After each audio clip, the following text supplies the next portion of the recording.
IPL 2024లో 36 match KKR వెస్ ఆర్సీబీల మధ్య జరుగుతుంది. ఇది కోల్కతాలోని ఈడెన్ గార్డెన్స్లో మధ్యాహ్నం 3:30 గంటలకు జరుగుతుంది. కోల్కతా నైట్ రైడర్స్ సీఎస్కేతో ఓటమితో ప్రారంభించింది. పాయింట్ల పట్టికలో 2వ స్థానంలో ఉంది. అయితే ఆ జట్టులో కొన్ని సమస్యలున్నాయి. మిచెల్ స్టార్క్ ఫామ్లో లేడు.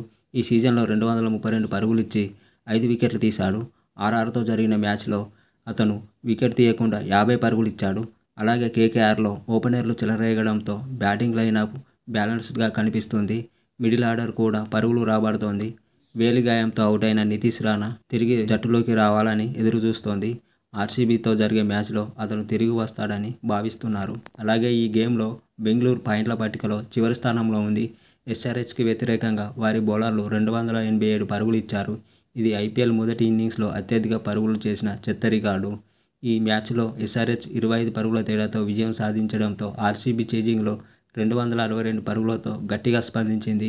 కేకేఆర్ కంటే ఆర్సీబీ శిబిరంలో సమస్యలు ఎక్కువగా ఉన్నాయి. ఈ రెండు జట్ల మధ్య ప్లేయర్స్ పార్టీలు చూస్తే ఇలా ఉన్నాయి. ముందుగా Virat Kohli వెస్ Mitchell Starc.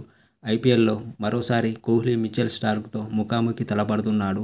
RCB మాజీ కెప్టెన్ కేకేఆర్తో జరిగిన మునుపటి మ్యాచ్లో అజేయంగా 83 పరుగులు చేశాడు మరియు స్టార్క్ బౌలింగ్లో కొన్ని బౌండరీలు కూడా సంధించాడు. ఆ తర్వాత దినేష్ కార్తీక్ వెస్ సునీల్ నారాయణ్.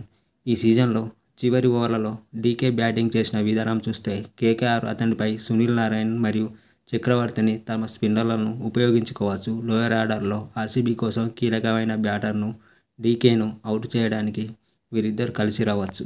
ఆ తర్వాత ఫాఫ్ డు ప్లెసిస్ వెస్ వైభవ్ అరోరా. కేకేఆర్ జట్టులో స్వింగ్తో వైభవ్ అరోరా బౌలింగ్ ప్రారంభిస్తాడు. ఫాఫ్ డు ప్లెసిస్కు వ్యతిరేకంగా అతని అద్భుతమైన ఇన్స్వింగ్లు అతన్ని పడగొట్టడానికి ఉపయోగపడతాయి. అలాగే కేకేఆర్ వెస్ ఆర్సీబీ జట్టులో కీలక ప్లేయర్స్ ఇలా ఉన్నారు. కేకేఆర్ కోసం Sunil Narine, Phil Salt, Shreyas Iyer, Rinku Singh, Andre Russell బ్యాటింగ్లో కీలకంగా ఉంటారు. బౌలింగ్లో మిచెల్ స్టార్క్, స్పిన్లో సునీల్ నారాయణ్, వరుణ్ చక్రవర్తి మరియు యువ భారత పేసర్లు వైభవ్ అరోరా మరియు హర్షిత్ రాణాలు ఉంటారు. అలాగే ఆర్సీబీలో Virat Kohli, Faf du Plessis, Dinesh కార్తీక్లు కీలక బ్యాటర్లుగా ఉన్నారు. బౌలింగ్లో మొహమ్మద్ సిరాజ్, యశ్ దయాల్ మరియు రీస్ టాప్లీలు ఉంటారు. పిచ్ గురించి మాట్లాడితే కేకేఆర్ చివరిసారిగా ఎల్ఎస్జీతో తన గేమ్ ఆడినప్పుడు వారు స్పిన్నర్లకు సహాయపడే డ్రై వికెట్ను సిద్ధం చేశారు. ఎల్ఎస్జీ 160 పరుగులు చేసింది మరియు కేకేఆర్ దాన్ని విజయవంతంగా చేసింది.